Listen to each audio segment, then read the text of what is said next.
All right. Hello. Get into it. Today, Genesis 4. Hope all is well. Cain and Abel. Genesis chapter 4. Now the man had relations with his wife, Eve, and she conceived and gave birth to Cain. And she said, I have obtained a male child with the help of the Lord. And again she gave birth to his brother, Abel. Now Abel was a keeper of flocks, but Cain was a cultivator of the ground.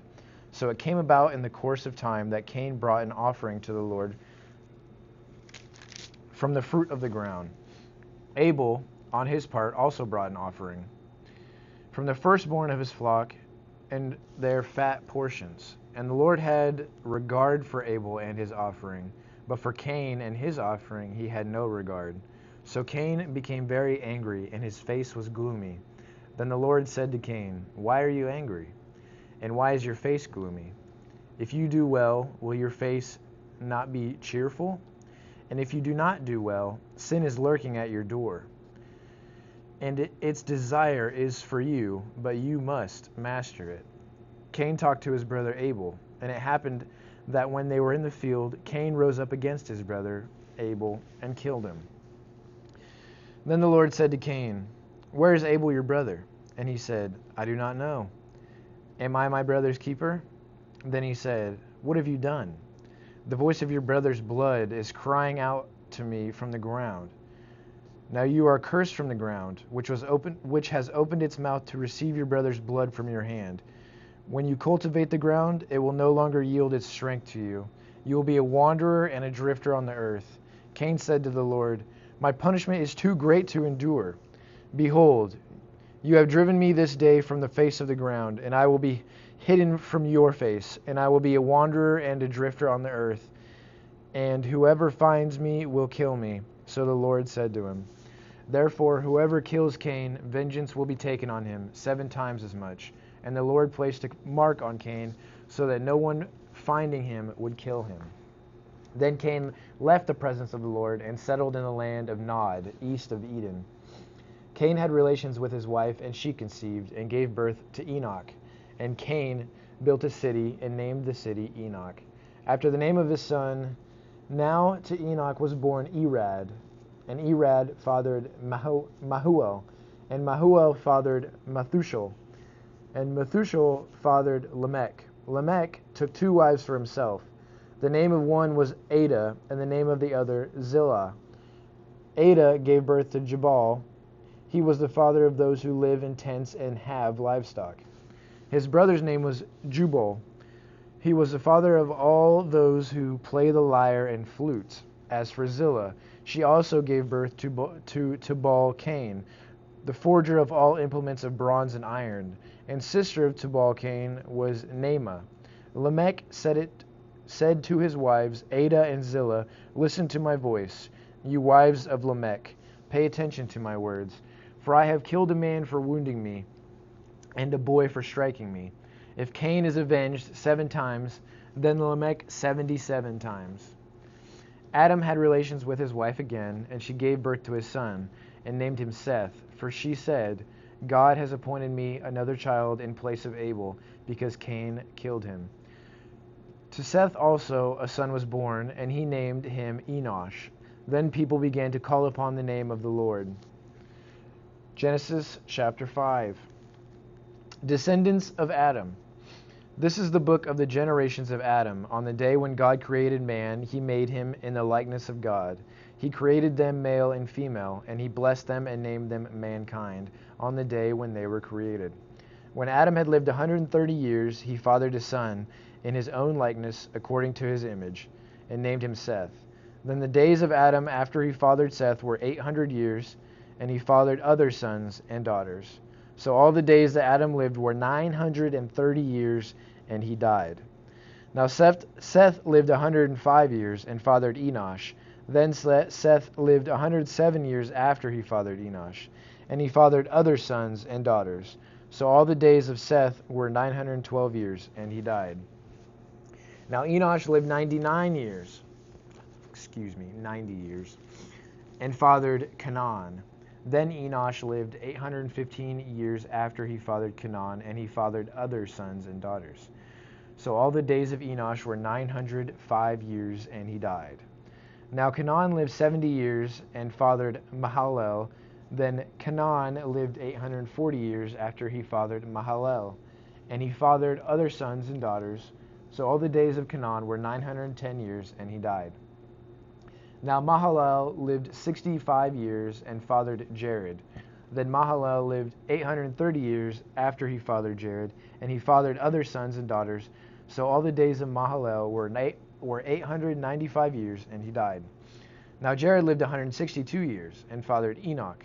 Then Jared lived 800 years after he fathered Enoch, and he fathered other sons and daughters. So all the days of Jared were 962 years, and he died. Now Enoch lived 65 years and fathered Methuselah. Then Enoch walked with God 300 years after he fathered Methuselah, and he fathered other sons and daughters. So all the days of Enoch were 365 years. Enoch walked with God, and he was not for God. Sometimes this stuff is hard to read. Enoch walked with God, and he was not, for God took him. Meaning, God took his life, and he followed him the whole time.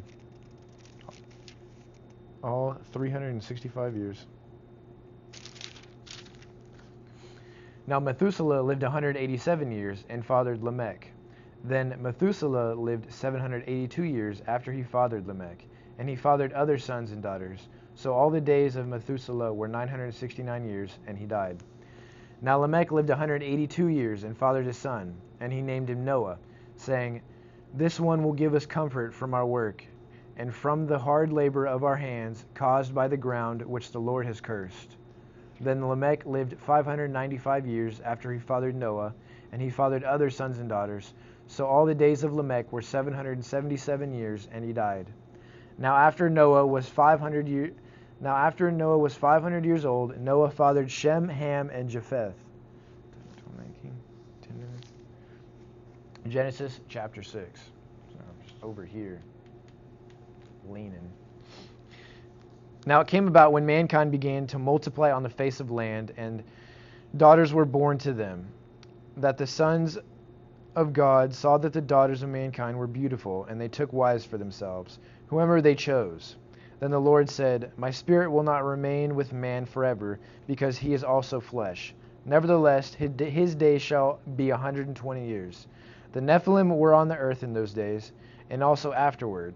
When the sons of God came into the daughters of mankind, and they bore children to them, those were the mighty men who were of old, men of renown. Then the Lord saw that the wickedness of mankind was great on the earth, and that every intent of the thoughts of their hearts was only evil continually. So the Lord was sorry that he had made mankind on earth, and he was grieved in his heart." That's how they feel now, probably. We're just doing them wrong. Sad. Then the Lord said, "I will wipe out mankind whom I have created from the face of the land, mankind and animals as well, and crawling things and the birds of the sky, for I am sorry that I have made them." But Noah found favor in the eyes of the Lord. These are the records of the generations of Noah. Noah was a righteous man, blameless in his generation. Noah walked with God, and Noah fathered 3 sons, Shem, Ham, and Japheth. Now the earth was corrupt in the sight of God, and the earth was filled with violence. And God looked on the earth, and behold, it was corrupt, for humanity had corrupted its way upon the earth. Then God said to Noah, "The end of humanity has come before me, for the earth is filled with violence because of people, and behold, I am about to destroy them with the earth. Make for yourself an ark of gopher wood. You shall make the ark with compartments and cover it inside and out with pitch. This is how you shall make it. The length of the ark shall be 300 cubits, the width 50 cubits, and its height 30 cubits. You shall make a window for the ark and finish it to a cubit from the top. And put the door of the ark on the side." Finish means like a coat, a clear coat. You shall make it with lower, second, and third decks. Now behold, I myself am bringing the flood of water upon the earth, to destroy all flesh in which there is the breath of life, from under heaven. Everything that is on the earth shall perish. But I will establish my covenant with you, and you shall enter the ark, you, your sons, your wife, and your sons' wives with you. And of every living thing of all flesh you shall bring 2 of every kind into the ark, to keep them alive with you. They shall be male and female, of the birds according to their kind, and of the animals according to their kind. Of every crawling thing of the ground according to its kind, 2 of every kind will come to you to keep them alive. As for you, take for yourself some of every food that is edible, and gather it to yourself. And it shall be food for you and them. So Noah did these things according to everything that God had commanded him, so he did. I love the story of Noah. It's our true beginning. It's our Pa, the father of man, second father of man after Adam, I suppose. Dad. I'll be back. God bless. Love you. Amen.